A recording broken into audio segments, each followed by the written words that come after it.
નમસ્કાર દોસ્તો, હું દિનેશ કણેત આપ સર્વનું હાર્દિક સ્વાગત કરું છું આપના પોતાના સૈયારા પ્લેટફોર્મ કણેત ગાઈડન્સ પર। દોસ્તો, ભરતીઓની મોસમ બહુ સારી રીતે જે છે આગળ વધી રહી છે।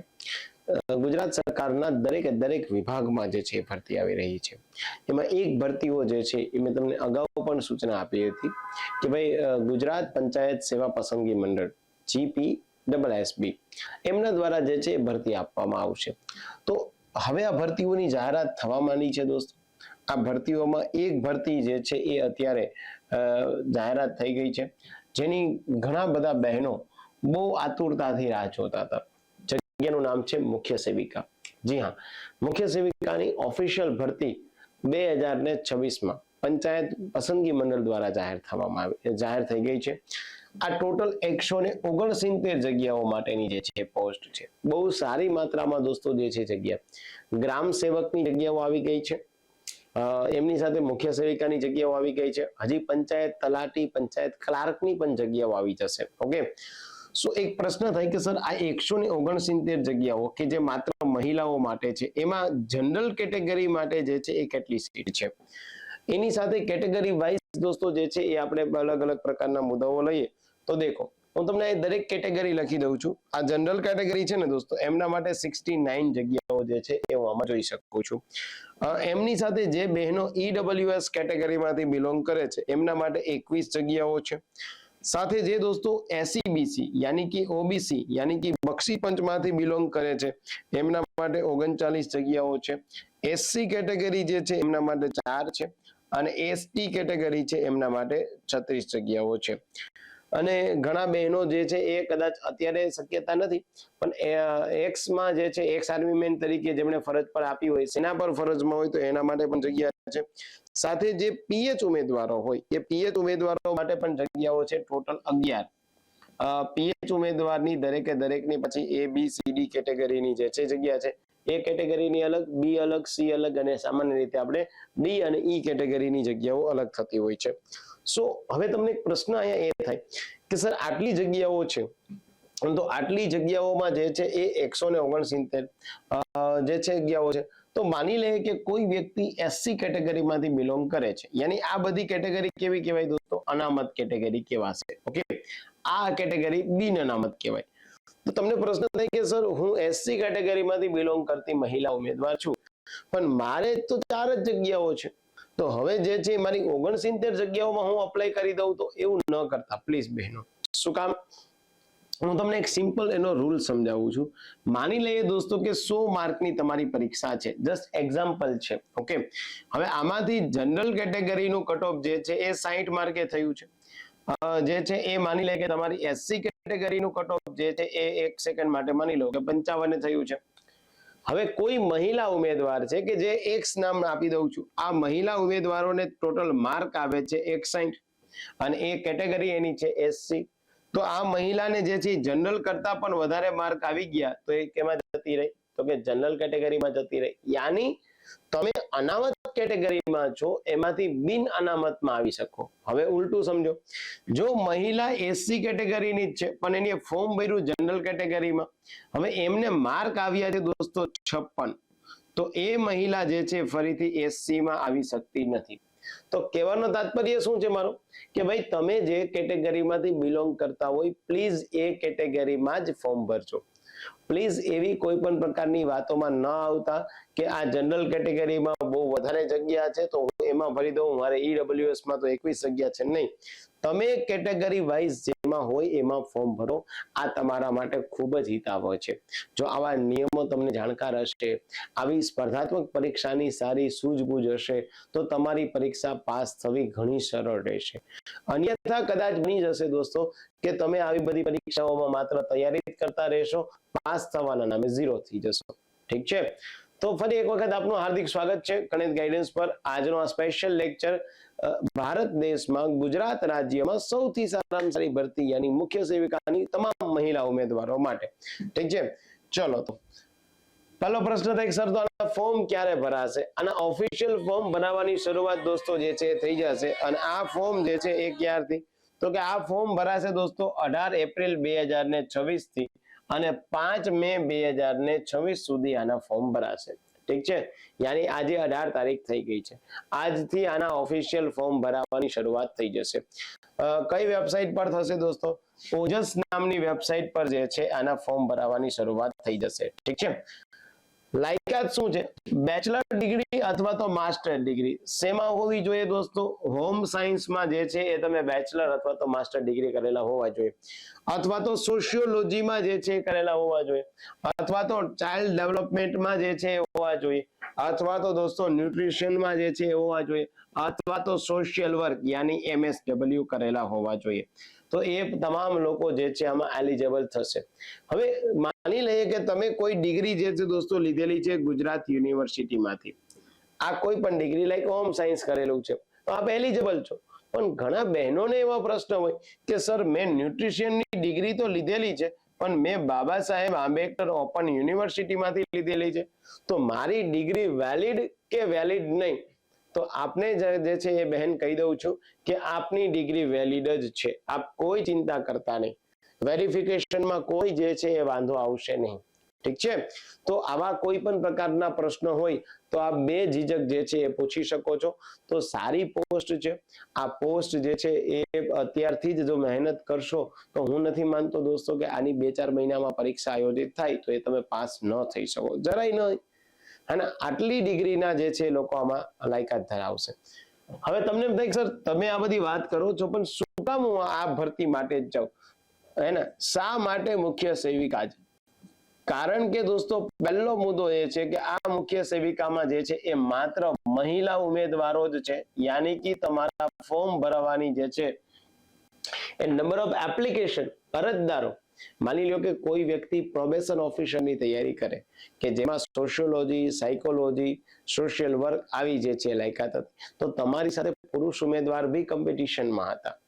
પણ મુખ્ય સેવિકામાં માત્ર મહિલા ઉમેદવારો જ છે, યાની તમારે જે છે કોમ્પિટિશન જે છે એકદમ ઘટી જશે, ફોર્મ ઓછા ભરાશે. બીજું છે આમાં દોસ્તો જે છે એ માત્ર એક જ MCQ પરીક્ષા છે, કોઈ મેન્સ એક્ઝામ નથી, કોઈ ઇન્ટરવ્યુ નથી, કોઈ તમારી કોમ્પ્યુટર ટેસ્ટ પણ નથી. બોલો, આ કશું જ નથી.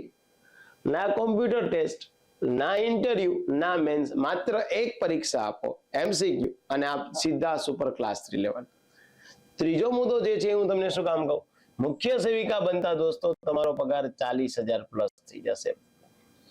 અન્યથા ઘણીવાર એવું થાય કે તમારો પગાર 26,000 થાય, આમાં તમારો પગાર કેટલો થશે? 40,000 પગાર થઈ જશે. તો આ બાબત પણ બહુ સારી બાબત છે. ચોથો અને સૌથી વધારે મુદ્દો, સામાન્ય રીતે મુખ્ય સેવિકાની પોસ્ટ જે છે એ ટ્રાન્સફર ઓછી થાય છે.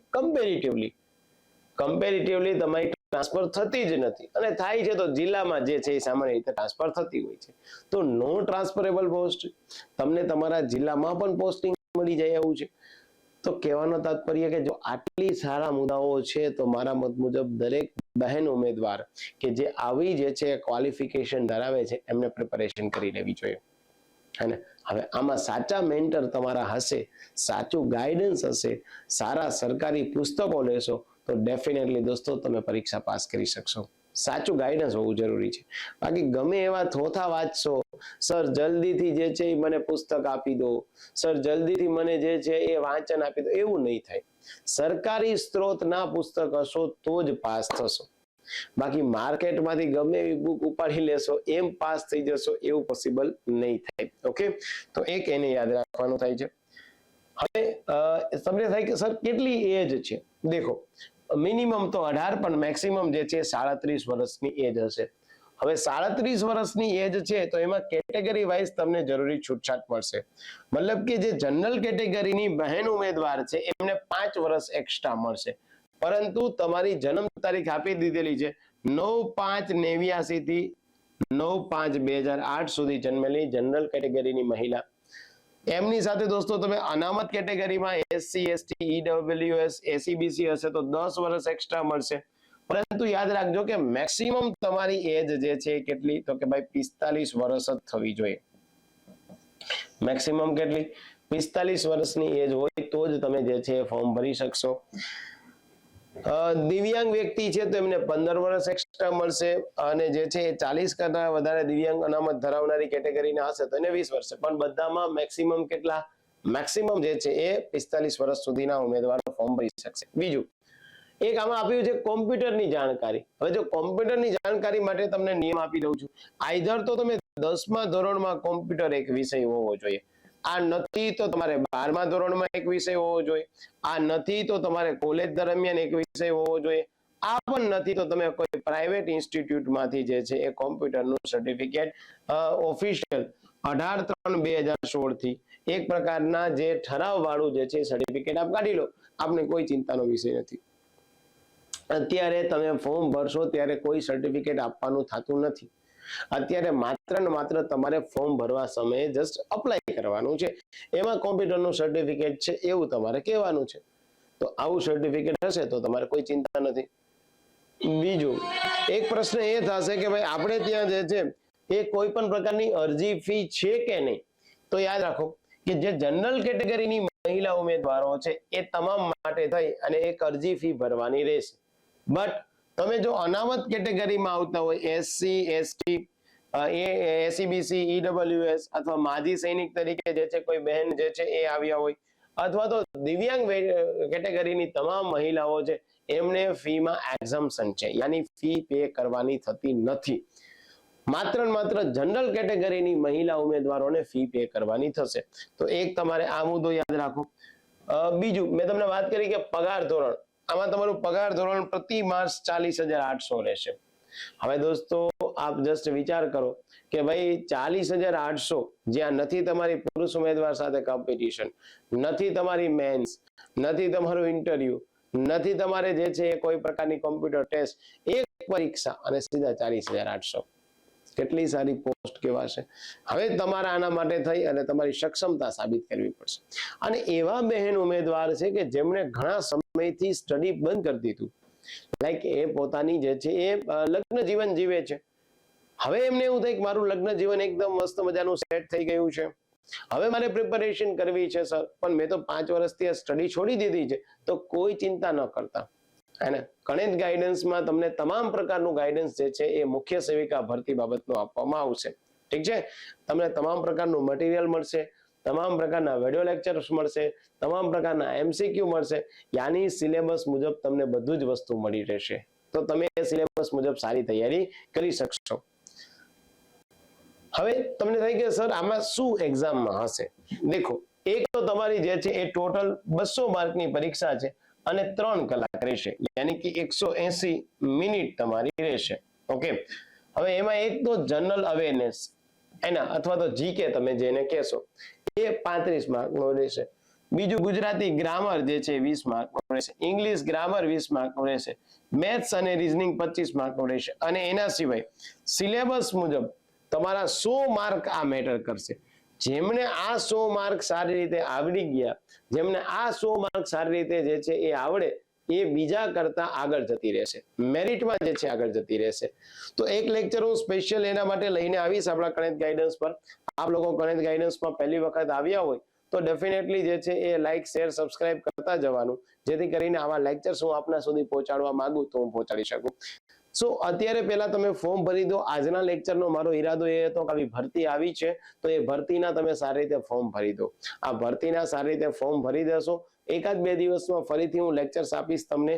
એમાં આપણે જે કોર્સ બહાર પાડશું એ કોર્સની ડિટેલ્સ પણ હું તમને આપીશ. ઠીક છે, અને જે બહેન ઉમેદવારો મુખ્ય સેવિકાના આપણા ગણિત ગાઈડન્સના ગ્રુપમાં જોડાવા ઈચ્છતા હોય એમણે આ નંબર પર વોટ્સઅપ કરવો, કોલ ન કરવો. એમાં જોઈન્ટ મુખ્ય સેવિકા લખી અને મોકલી દેજો, એટલે તમને અલગથી એક ગ્રુપ બની ગયેલું છે.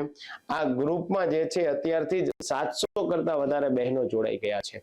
આ 700 બહેનો માટે થઈ અને મહત્વના એક કોર્સ બહાર પાડી દેશું આપણે ગણિત ગાઈડન્સમાં, જેમાં સિલેબસ મુજબના વિડિયો લેક્ચર્સ, એમની પીડીએફ, એ પીડીએફ પણ તમે પ્રિન્ટ આઉટ કરી શકશો, એમની જોડે એના એમસીક્યુ, અને સાથે જે વ્યક્તિએ તૈયારી લાંબા સમયથી છોડી દીધી છે એમને કેવી રીતે વાંચવું, કેવી રીતે નથી વાંચવું, ક્યાંથી શરૂઆત કરવી, આ બધી જ પર્સનલ મેન્ટરશિપ હું તમને આપીશ. ઠીક છે, તો આપ જોડાઈ જાઓ અને ફોર્મ ભરી દો. ઓજસ નામની વેબસાઇટમાંથી કંઈ પણ તકેદારીના ભાગરૂપે જે છે આપણે પગલાં લેવા હોય તો આપ લઈ શકો. અટકો તો આપ મને ગમે ત્યારે કહેજો. પણ એક આ હેલ્પલાઇન નંબર છે અમારા ગણિત ગાઈડન્સમાં, તો આપ ગણિત ગાઈડન્સમાં જે છે એક મેસેજ કરી દેજો. ઠીક છે, આ બધા જ બહેનો મુખ્ય સેવિકામાં જે છે પાસ થાવ તેવી શુભકામનાઓ સાથે મળીએ ફરીથી આ જ લેક્ચરમાં, કે હવે પછીનો લેક્ચર શું એવો આપીશ કે તૈયારી આ સિલેબસ મુજબ કેમ કરવી. આવજો, bye and wish you all the very best.